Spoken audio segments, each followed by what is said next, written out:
In February 2025, the failure of the Sinomine tailing dam triggered a toxic spill into the Kafue River. This was more than an environmental disaster. It was an assault on communities, livelihoods, and ecosystems. Months later, critical questions remain. How did this happen? What has been done? Troubling gaps in the information and accountability persist. The impacted communities and the nations have been left in an uncertainty. In the absence of clear information, misinformation has flourished, resulting in a need for public dialogue on the matter. On September 11, 2025, a cross-section of society united for the Beyond the Spill public discussion. Civil society, journalists, activists, students, and community representatives filled the room, bound by a common purpose to determine transparency, accountability, and action. Ladies and gentlemen, these cases of pollution have without doubt revealed deep gaps in our country's environmental and mining oversight, enforcement mechanisms, and government's commitment and responsibility to protect its citizens and to decisively sanction wrongdoing by mining companies involved.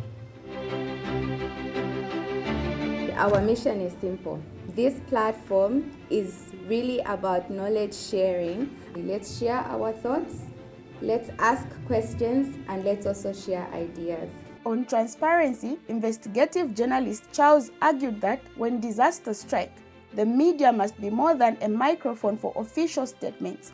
They must be watchdogs, uncovering truth, challenging silence, and amplifying community voices. He also highlighted barriers faced, including restricted access, delayed responses, and restricted access to communities. What is the role of journalists when such a catastrophic disaster happens? I think the first duty of journalists or journalism is to establish facts quickly and accurately.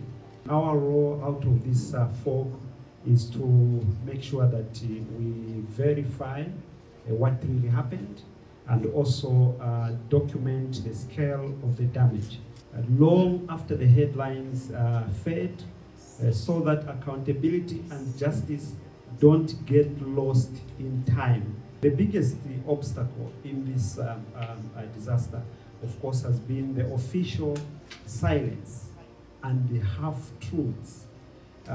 Institutions release carefully worded statements that often downplay the scale of the disaster. And getting scientific data like independent water quality tests or health assessments has been extremely difficult.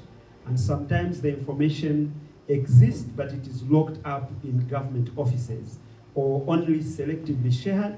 And for us, that means long waits, repeated requests, and at times being treated with suspicion for simply asking a question. But uncovering the truth is only the first step. As Melissa highlighted, true accountability requires action, justice for affected families, fair compensation, and stronger laws to prevent future tragedies. He pointed to gaps in Zambia's regulatory framework and stressed that enforcement must go beyond words. What are the most viable avenues for redress for the affected communities? The ideal outcome would be that the environment, the river, the people who live around the river, the trees, the fish, the aquatic plants, all of them should be put back where they were before the disaster happened. So what is here is that we have a regulatory framework or a legal framework which has, for lack of a better term, it has failed. 2 weeks after the incident, the Engineering Institution of Zambia issued a statement where they actually said that the tailings dams that had collapsed were actually substandard. But then you find that these were tailings which were approved by a regulator.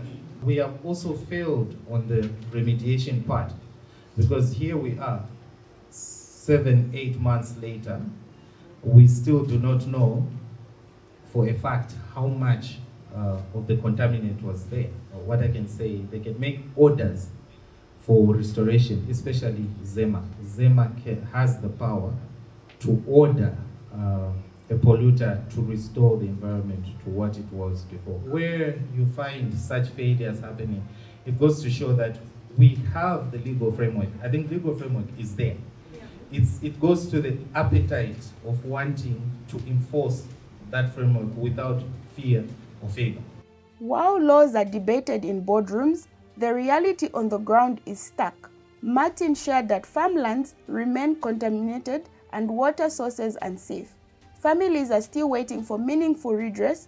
With the rainy season approaching, communities are calling for immediate support and long-term solutions that match the promises made. What is the situation on the ground right now, and what are the people most afraid of? The communities on the Copper Belt, and to be more specific, Luela and Kalusale communities.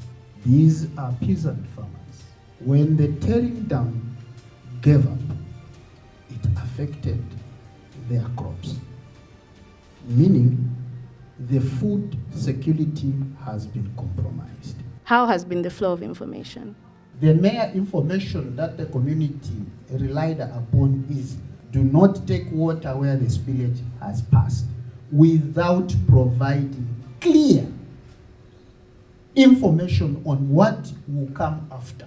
What does the community want, and what do you want to communicate to us, the people that are listening, but also to government, as well as to the polluter, in this case, cyanometers? We need to make sure that we put pressure on the government as well as the polluter, which is Sinomines, to do the right thing. The Beyond the Spill discussion was never about pointing fingers. It was about shifting the conversation from silence to truth, from neglect to accountability, and from despair to collective action.